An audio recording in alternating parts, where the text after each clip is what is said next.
So, what could a city's one-way street system possibly have in common with a tricky logic puzzle? Well, it turns out the answer is this really beautiful and powerful connection deep inside computer science.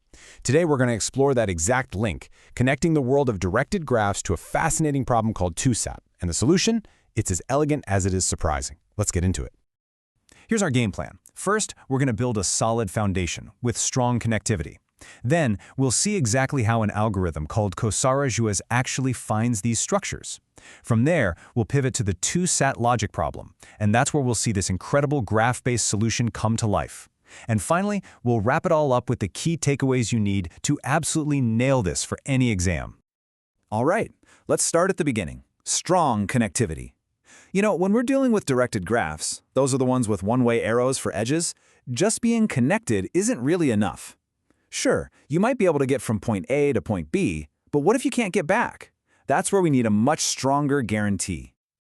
I want you to picture a city that's filled with only one-way streets. How would you design that road system to make sure that no matter where you start, you can always, eventually, drive to any other location in the city? That exact problem is what strong connectivity is all about. Okay, so here's the official definition you'll want to remember.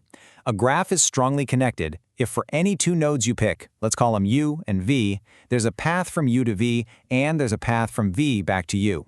It's not just about getting there, you have to be able to get back home. It's this round-trip guarantee that makes the connection strong. Let's make this super clear with an example. Over on the left, we've got a strongly connected graph. Pick any two nodes you want, I promise you'll find a round trip. Now look at the graph on the right. Sure, you can get from node 1 to node 2, but follow the arrows. See? There's absolutely no way to get back from 2 to 1. And because that round trip fails for even just one pair, the entire graph is not considered strongly connected. Now the thing is, most big, complex graphs aren't strongly connected as a whole. Instead, they're made up of what we call strongly connected components, or SCCs for short. The best way to think about these is as tight-knit neighborhoods inside the bigger city. Within each neighborhood, everybody can visit everybody else. But the roads between different neighborhoods, those might be one-way only. And here you can see that in action. This larger graph is broken down into its distinct neighborhoods, or SCCs. Take a look at that cluster of nodes 3, 6, 7. Within that group, you can get from any one of them to any other.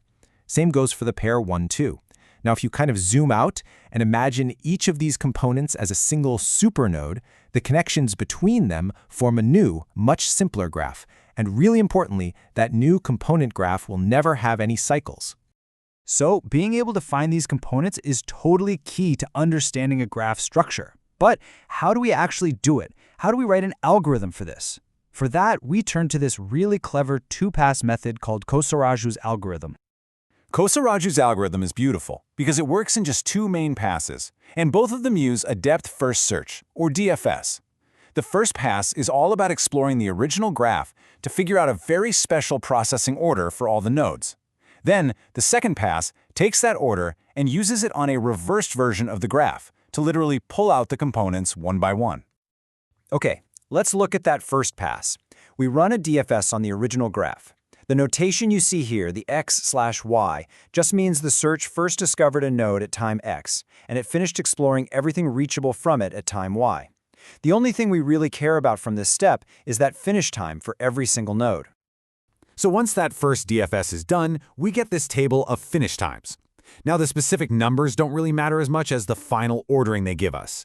Intuitively, nodes with really high finish times, like node 3 here, kind of sit at the top of the graph's overall structure. By processing these first in our next step, we're making sure our search starts in just the right place. And now for the crucial step. Seriously, this is the one everybody forgets on exams. We reverse every single edge in the graph. Why do we do this? Well, think about an edge that goes from component A to component B. In the reverse graph, that edge now goes from B to A. So if we start our search inside component A, we can no longer accidentally leak out into component B. Reversing the edges perfectly isolates the components, making sure our search gets trapped inside a single SSC at a time. It's brilliant. All right, time for the second DFS. We grab the node with the highest finish time from our list, which was node 3. We start a brand new DFS, but this time from node 3 on the reversed graph. Every single node we can reach from there, in this case 3, 7, and 6, that's it. That's our first strongly connected component.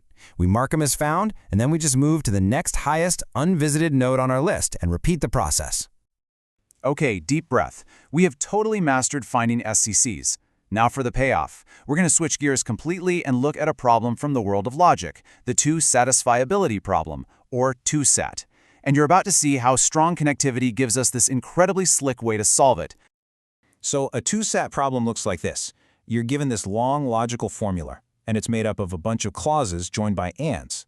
And inside each of those clauses, you have two variables, or maybe they're negations, joined by an or. The big question is, can you find a true or false assignment for every single variable that makes the entire formula evaluate to true? So how in the world do we solve this? I mean, you could try every single true-false combination in a giant truth table, but for anything non-trivial, that would take practically forever. Instead, the truly elegant solution is to transform this logic puzzle into a graph problem, which lets us use the exact algorithm we just mastered. Here's the magic trick. This is the key that connects everything. A clause like A or B really just means that at least one of them has to be true. Logically, that gives us two if-then rules, right? If A is false, then B must be true. And if B is false, then A must be true. We can represent these implications as directed edges in a graph. An arrow from not A to B, and another arrow from not B to A. And here it is, the theorem that ties it all together. A 2-sat formula has a solution if and only if, after we build this implication graph, no variable and its negation end up in the same strongly connected component. Why? Well, think about it. If X and not X are in the same SCC, it means there's a path of implications leading from X to not X and another path leading all the way back. This creates an impossible paradox. It basically says, if X is true, then it implies X must be false, which is, impossible. Let's see this in action. It'll make it crystal clear. For a solvable formula, a variable like x1 and its negation, not x1, live in totally separate components. No contradiction. But look at the unsolvable case on the right. The implications have created a cycle. You can follow the arrows from x1 all the way to not x1, and then you can follow other arrows all the way back. This is that paradox in visual form. No solution can possibly exist. And what's really cool is, if a solution does exist, this method can actually find it for you. The process involves looking at that component graph, the graph of the SCCs themselves. By processing those components in a specific order, we can go through and assign true or false values consistently, making sure we never step on one of those logical landmines. Whew. Okay, we have covered a lot of ground, from graph traversals all the way to logical proofs. So let's take a second and boil it all down to the most critical points that you absolutely need to remember. So let's recap the core ideas. 1. Strong connectivity is that round-trip guarantee. You can get from any node to any other node and back again. 2. Kosaraju's algorithm is how we find those strongly connected components, using 2 DFS passes and that critical graph reversal in between. And 3, the big one. The test for 2-sat is simple. Build the implication graph, and if any variable and its negation end up in the same SCC, it's unsolvable, period. All right, for your exams, please, please, please do not forget to reverse the graph edges for the second pass of Kosaraju's. It is by far the most common mistake. Also, remember this fun fact. The component graph is always a DAG, a directed acyclic graph, which is super useful.